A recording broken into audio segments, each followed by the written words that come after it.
यीशु ने कहा, मैं जगत की ज्योति हूँ, जो मेरे पीछे हो लेगा वह अंधकार में न चलेगा वरन जीवन की ज्योति पाएगा। हेलो दोस्तों, मैं हूं दीपक मसीह और एक नई वीडियो में मैं आप लोगों का हार्दिक स्वागत करता हूं। तो आज का जो विषय है उसको मैंने यूहन्ना लिखे सुसमाचार 8 अध्याय का 12 पद से लिया है। और इस विषय को समझने के लिए चलिए मैं आपको एक छोटी सी कहानी बताता हूँ। एक परिवार था जो बहुत ही सुखी परिवार था। उस परिवार में एकमात्र बेटा था। उसका पिता उसे बहुत प्यार करता था। वे जहाँ रहते थे उनसे कुछ दूरी पर एक जंगल था और उस जंगल में एक आतंकवादी का दल सक्रिय था। तो उसका पिता अपने बेटे को समझाया था कि बेटा उस जंगल की तरफ कभी मत जाना। लेकिन एक दिन एक व्यक्ति उसे फुसलाकर उस जंगल की तरफ ले जाता है और वह बंदी बनाया जाता है और उसे एक बंद कमरे में ताला बंद कर दिया जाता है। उसका पिता बहुत परेशान होता है कि कैसे अपने बेटे को छुड़ाए। तब उसका पिता एक व्यक्ति को इस काम के लिए चुनता है और वह व्यक्ति आतंकवादी का रूप पकड़कर उस जंगल में जाता है और रात के समय में उस रूम का ताला को तोड़ देता है। ताला तोड़ने के बाद वह व्यक्ति उस पिता के बेटे को एक टॉर्च लाइट देता है और बोलता है, मैं जंगल के बाहर मैं तुम्हें लेने के लिए मैं सवारी का व्यवस्था करने जा रहा हूं और मैं वहां पर इंतजार करूंगा। तुम्हें रात में ही इस टॉर्च के सहारे रास्ता खोजते हुए जंगल से बाहर निकलना है।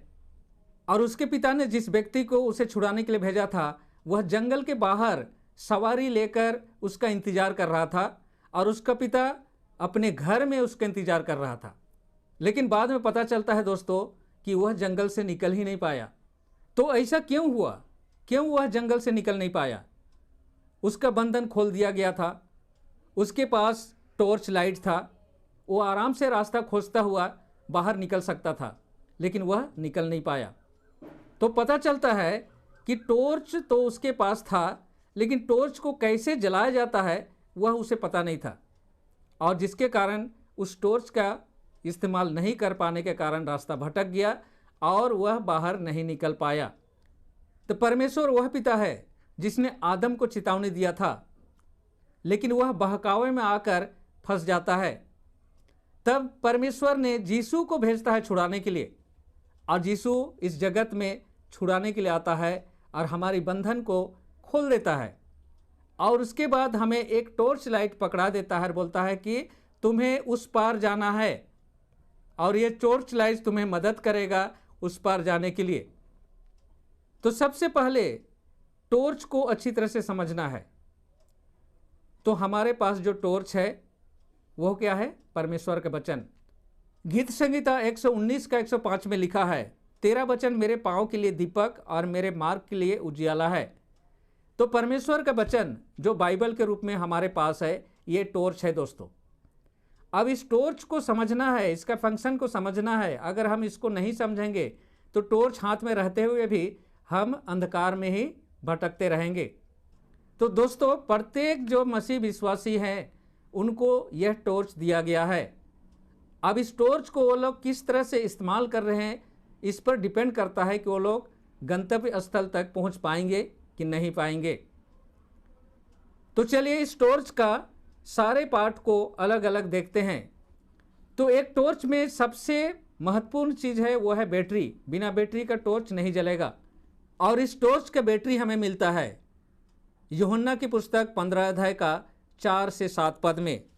जैसा कि यहाँ पर लिखा हुआ है, तुम मुझ में बने रहो और मैं तुम में। जैसे डाली यदि दाखलता में बनी न रहे तो अपने आप से नहीं फल सकती, वैसे ही तुम भी यदि मुझ में बने ना रहो तो नहीं फल सकते। मैं दाखलता हूँ, तुम डालियाँ हो। जो मुझ में बना रहता है और मैं उसमें, वह बहुत फल फलता है, क्योंकि मुझसे अलग होकर तुम कुछ भी नहीं कर सकते। यदि कोई मुझ में बना ना रहे तो वह डाली की भांति फेंक दिया जाता है और वह सूख जाता है और लोग उसे इकट्ठा करके आग में झोंक देते हैं और वे जल जाती है। यदि तुम मुझ में बने रहो और मेरे वचन तुम में बने रहे तो जो चाहो मांगो वह तुम्हारे लिए हो जाएगा। तो दोस्तों, आपके पास जो टॉर्च है उस टॉर्च का बैटरी यीशु है और बिना बैटरी का कोई भी बल्ब नहीं जलता है। अब टॉर्च का अगला पार्ट जो बल्ब है हम लोग देख लेते हैं कि वह बल्ब ठीक है कि नहीं है और कहाँ पर लगाया गया है। तो वह बल्ब हमें मिलता है मत्ती 5 अध्याय का 14 से 16 पद में। जैसा कि लिखा है, तुम जगत की ज्योति हो, पर्वत पर बसा हुआ नगर छिप नहीं सकता। लोग दीपक को जलाकर टोकरी के नीचे नहीं वरन दीवट पर रखते हैं और वह घर के सब लोगों को प्रकाश देता है। तुम्हारा प्रकाश मनुष्यों के सम्मुख इस प्रकार चमके कि वे तुम्हारे भले कामों को देखकर तुम्हारे पिता की जो स्वर्ग में है महिमा करे। तो इन वचनों से यह पता चलता है दोस्तों कि टॉर्च का जो बल्ब है वह है यीशु का मंडली, और यीशु के मंडली विश्वासियों से बनता है। और यीशु की मंडली को 7 ब्रांच दीपदान से तुलना किया गया है। जैसा कि प्रकाशित वाक्य की पुस्तक 1 अध्याय में हम लोग जाते हैं तो जॉन यहाँ पर यीशु को 7 दीपदान के बीच में चलते फिरते देखता है। जैसा कि यहाँ लिखा है, तब मैंने उसे जो मुझसे बोल रहा था देखने को मुड़ा और फिर कर मैंने सोने के 7 दीपदान देखे और उन दीपदानों के मध्य मनुष्य के पुत्र सदृश एक पुरुष को देखा जो पैरों तक चोगा पहने और छाती पर एक सुनहरा पट्टा बांधे हुए था।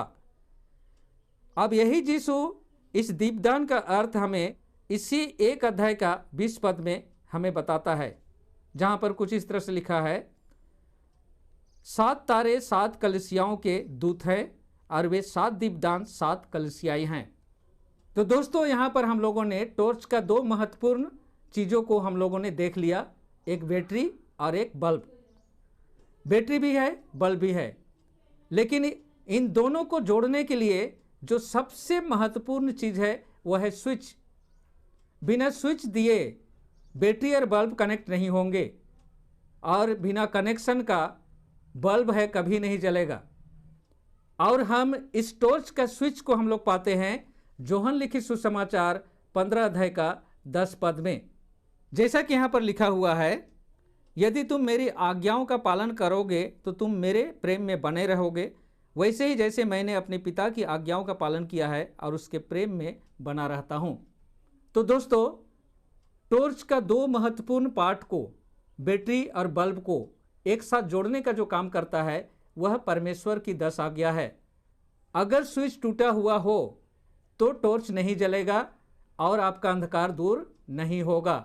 तो कहानी में हम लोगों ने क्या देखा कि उस पिता का बेटा जंगल से बाहर नहीं निकल पाया। उसका कारण क्या था?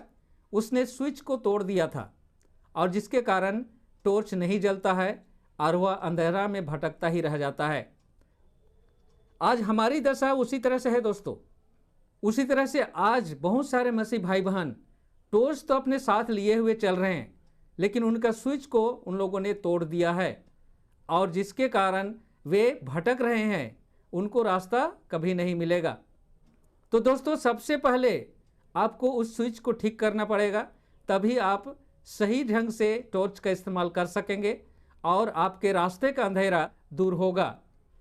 तो मैं समझता हूं कि मेरा यह छोटा सा प्रयास आपको इस बात को समझने में ज़रूर मदद किया होगा कि किस तरह से हम परमेश्वर के वचन को अपने रास्ते का अंधियारा दूर करने के लिए इस्तेमाल कर सकते हैं। तो आज के वीडियो में यहीं पर समाप्त करता हूं। मिलता हूं अगले वीडियो में। तब तक परमेश्वर के आशीषों का आनंद उठाइए। परमेश्वर आप लोगों के साथ हो। आमीन।